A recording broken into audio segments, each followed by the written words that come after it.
Selamat datang di channel Detektif Sanji, tempat berkumpulnya para pecinta One Piece yang haus akan teori, fakta tersembunyi, dan pembahasan mendalam seputar dunia ciptaan Eiichiro Oda. Di sini, kami tidak hanya mengikuti alur cerita, tapi juga menganalisis setiap petunjuk, menghubungkan fakta-fakta kecil yang sering terlewat, dan mencoba memecahkan misteri besar seperti siapa Joy Boy sebenarnya, apa tujuan sejati pemerintah dunia, hingga sejarah abad kekosongan yang selama ini ditutupi. Setiap video di channel ini disusun dengan riset yang mendalam, sudut pandang kritis, dan tentunya semangat nakama sejati.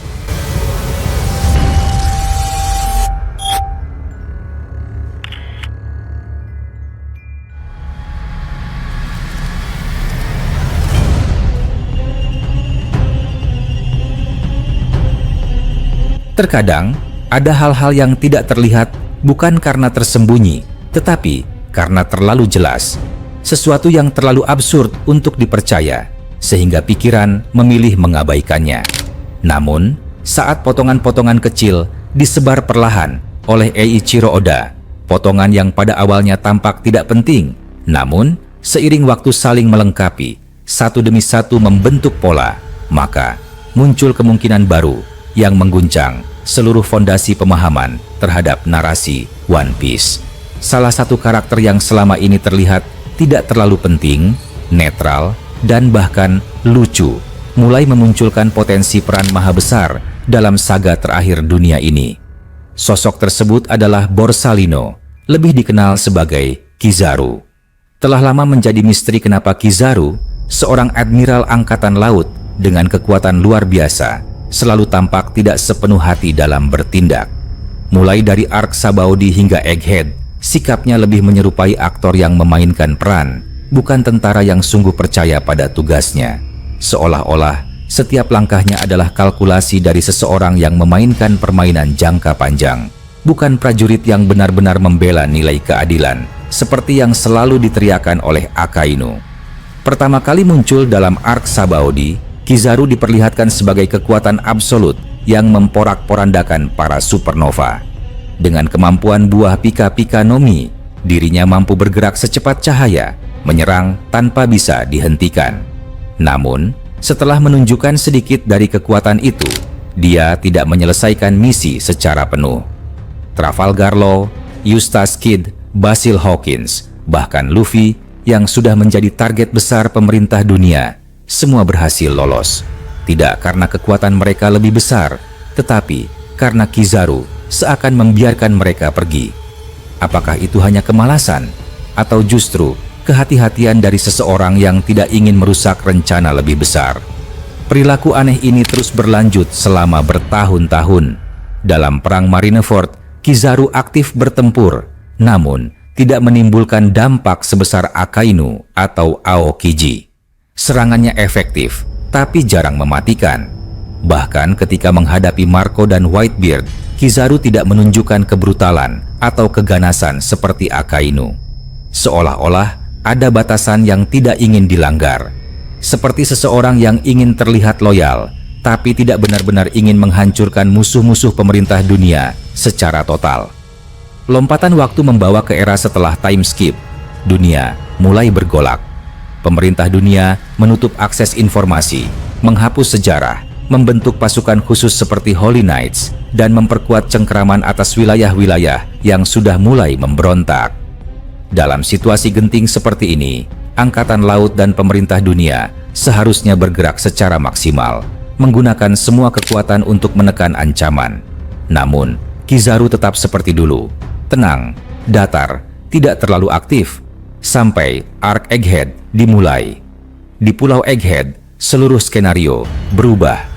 Pemerintah dunia menganggap Vegapunk sebagai ancaman besar dan mengirimkan Saturn langsung ke lokasi bersama pasukan elit. Kizaru ditugaskan untuk memastikan misi tersebut selesai. Vegapunk harus dibungkam. Informasi tentang teknologi yang bisa menyaingi kekuasaan Imu dan Gorosei harus dihancurkan. Tapi, lagi-lagi, ketika berada tepat di depan target, Kizaru justru ragu. Ia berhasil mengalahkan Sentomaru, mengepung area penelitian, bahkan bertarung melawan Luffy dalam mode Gear 5. Namun pada saat yang paling kritis, di mana Vegapunk hampir tidak punya pertahanan lagi, Kizaru hanya berdiri. Tidak menyelesaikan misinya, tidak menyentuh ilmuwan jenius itu. Kenapa? Pada chapter 1100, Vegapunk berbicara pada Kuma tentang cahaya yang tak pernah padam. Metafora itu jelas mengacu pada Kizaru, sosok bercahaya yang terus menyala meski tersembunyi. Dalam percakapan emosional itu, Vegapunk seperti memberi kode bahwa masih ada harapan. Masih ada satu pion besar yang belum terungkap.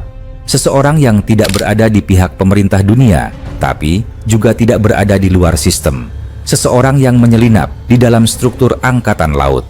Seseorang yang bisa disebut cahaya pemberontakan yang tersembunyi di balik seragam putih admiral. Melihat sejarah panjang hubungan antara Kizaru, Kuma, dan Vegapunk, sebuah pola terbentuk. Kizaru telah bekerja dengan Vegapunk sejak lama. Mengawasi pengembangan Pacifista, memahami mekanisme buah iblis buatan, bahkan mungkin ikut membantu menyembunyikan sistem kendali alternatif dalam proyek tersebut. Sebagai admiral yang bertanggung jawab, tidak mungkin Kizaru tidak mengetahui rahasia di balik teknologi Pacifista. Jika dirinya ikut merancang celah dalam sistem, maka ketika para Pacifista mulai membelot dan mengikuti perintah Kuma, bisa jadi itu karena skema rahasia yang sudah dipersiapkan bersama Vegapunk sejak lama.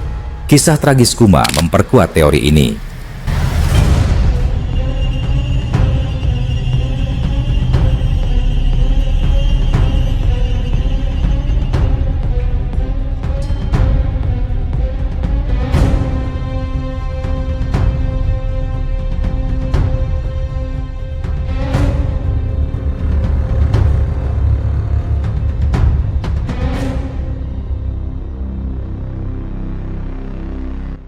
Dalam flashback yang ditampilkan, Kuma adalah korban eksperimen pemerintah. Dijadikan senjata, hilang kesadaran, dikorbankan demi proyek militerisasi global. Jika Kizaru menyaksikan proses itu sejak awal, menyaksikan sahabatnya dijadikan alat, bisa jadi itulah momen titik balik. Mungkin dalam diam, ia bersumpah tidak akan membiarkan tragedi serupa terjadi lagi. Tidak bisa langsung melawan sistem, tapi bisa menyusup dan mengawasi dari dalam. Menjadi mole, sel yang tertidur, menunggu waktu yang tepat untuk membalikan keadaan. Sinyal berikutnya muncul di chapter 1094 ketika Gear 5 diaktifkan kembali oleh Luffy. Kizaru terhenti. Ia menatap, bukan dengan amarah, tapi dengan keterkejutan. Seolah-olah menyaksikan sesuatu yang sangat penting, sangat sakral. Dewa Matahari, Joy Boy, cahaya pembebas. Dan bagi Kizaru, sang cahaya sejati, penglihatan itu mungkin menjadi konfirmasi bahwa Nika yang telah dinanti akhirnya muncul, bahwa pertanda perubahan sudah datang, bahwa saatnya menyala telah tiba. Di sisi lain, struktur kekuasaan pemerintah dunia sangat kompleks.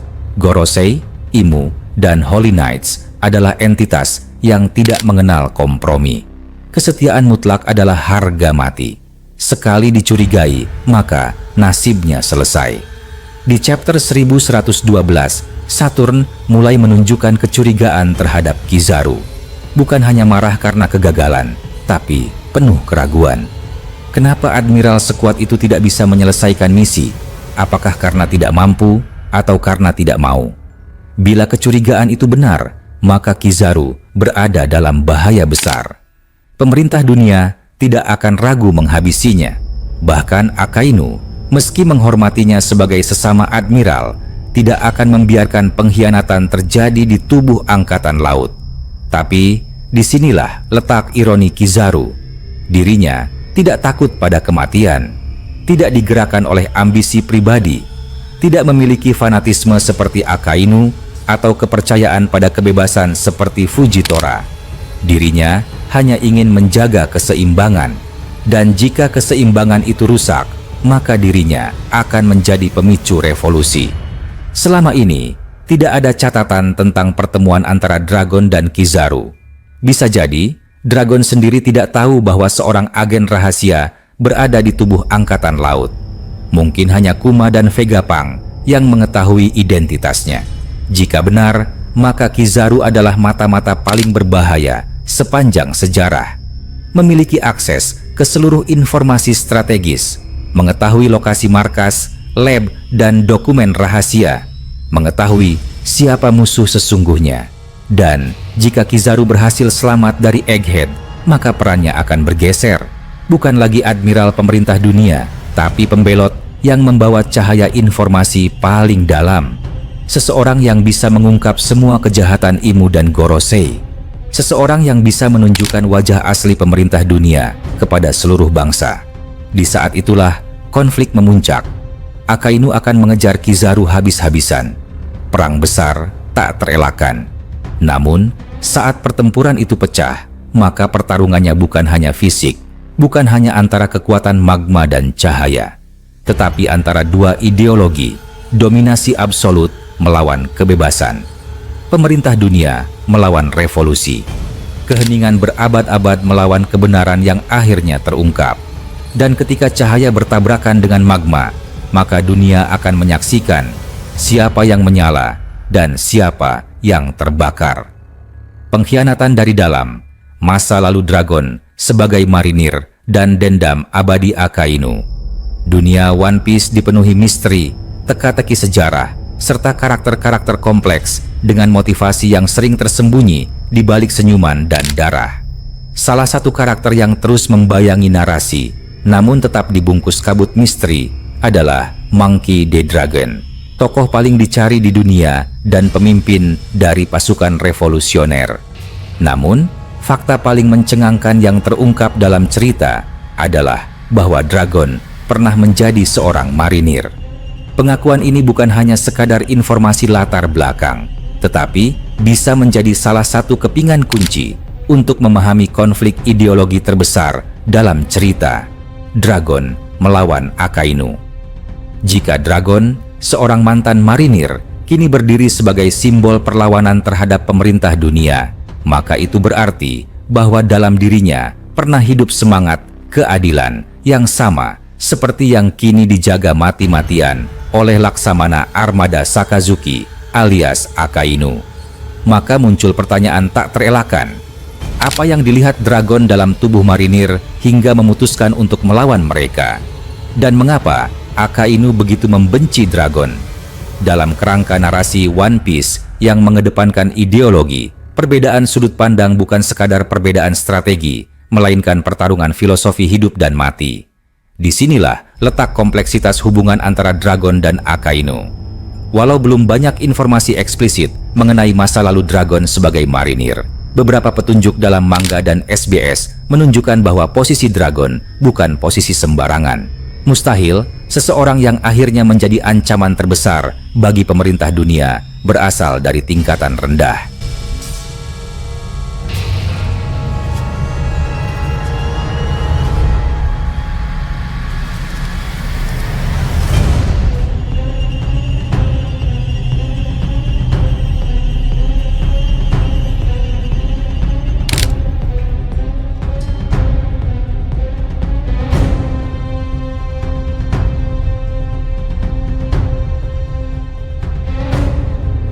Kemungkinan besar, Dragon dulunya adalah sosok yang menjanjikan masa depan.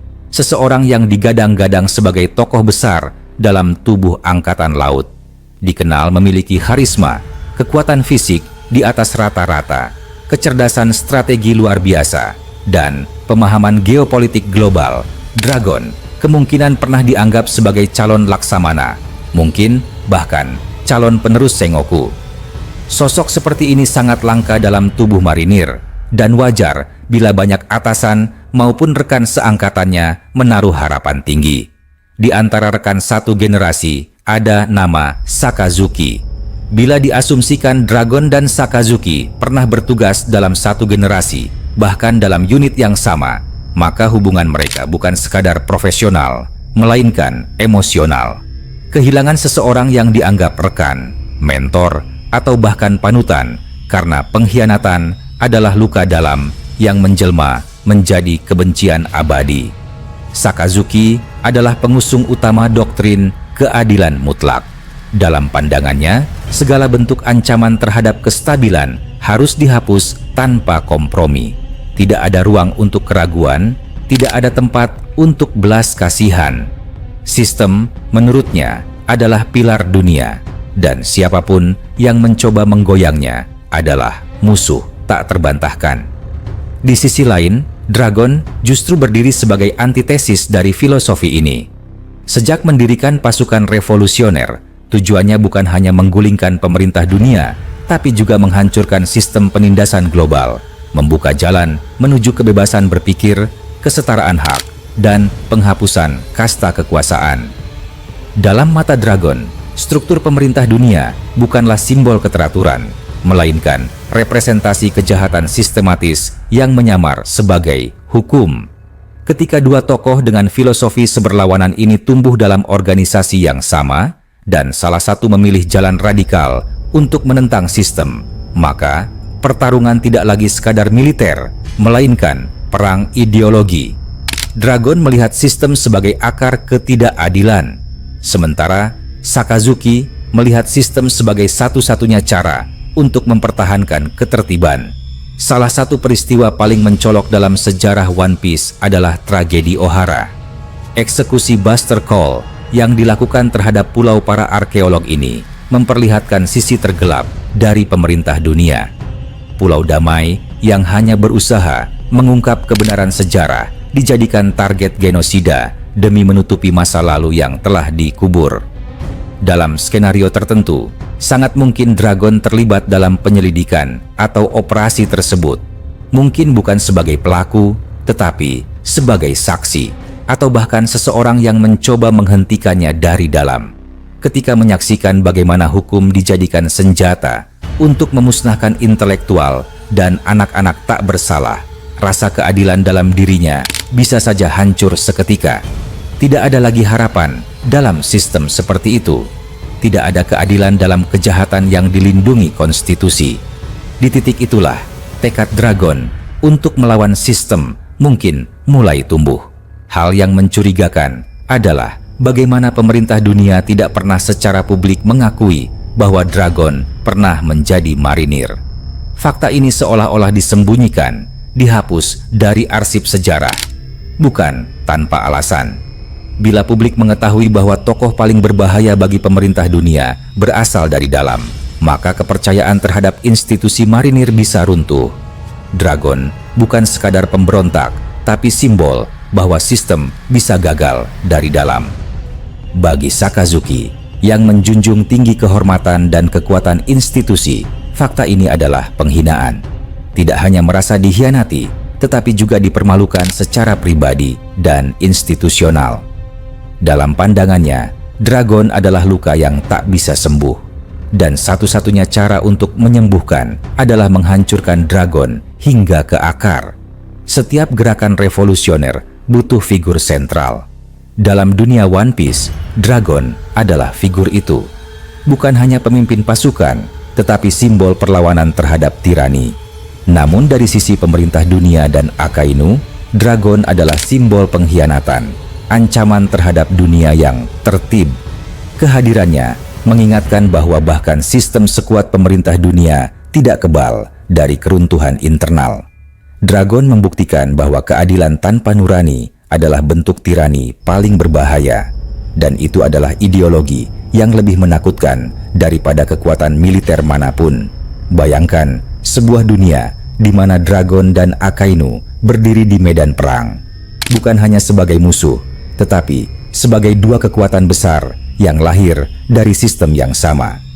Keduanya tahu cara berpikir, struktur organisasi, dan kelemahan satu sama lain. Inilah yang membuat konflik ini jauh lebih dalam daripada sekadar baik melawan jahat. Akainu adalah penjaga dinding, Dragon adalah pelubang dinding, dan selama keduanya hidup, dinding itu akan terus retak.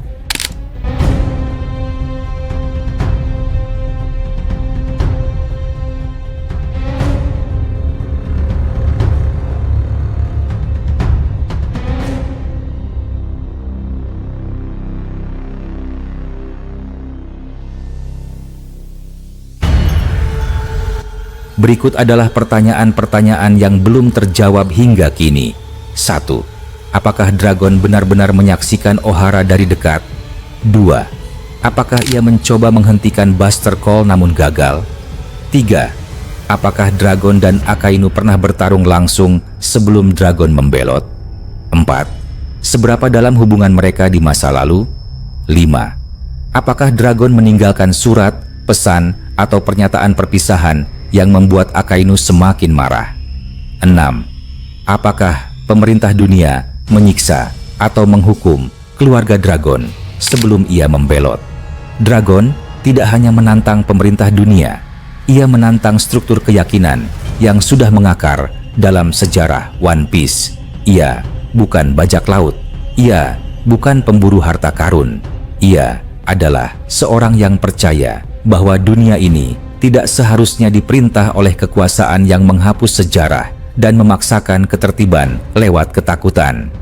Sakazuki, sebaliknya, percaya bahwa dunia hanya bisa tetap seimbang dengan kekerasan yang terorganisir.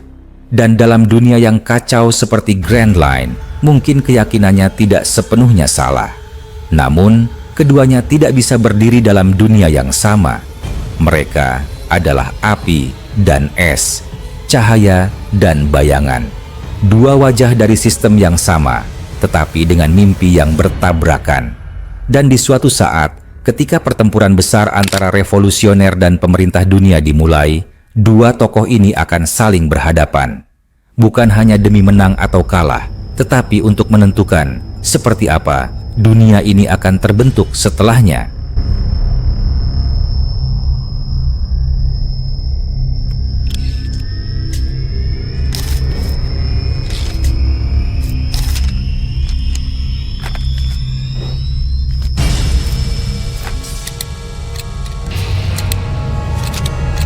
Terima kasih sudah menyaksikan video ini sampai selesai. Kalau kalian menikmati konten ini, jangan lupa klik tombol like, tinggalkan komentar di bawah, karena semua teori dari kalian juga sangat berarti dan bisa jadi bahan diskusi di video berikutnya. Dan tentu saja, klik subscribe serta aktifkan lonceng notifikasi supaya kalian tidak ketinggalan update terbaru dari kami. Sampai jumpa di video selanjutnya.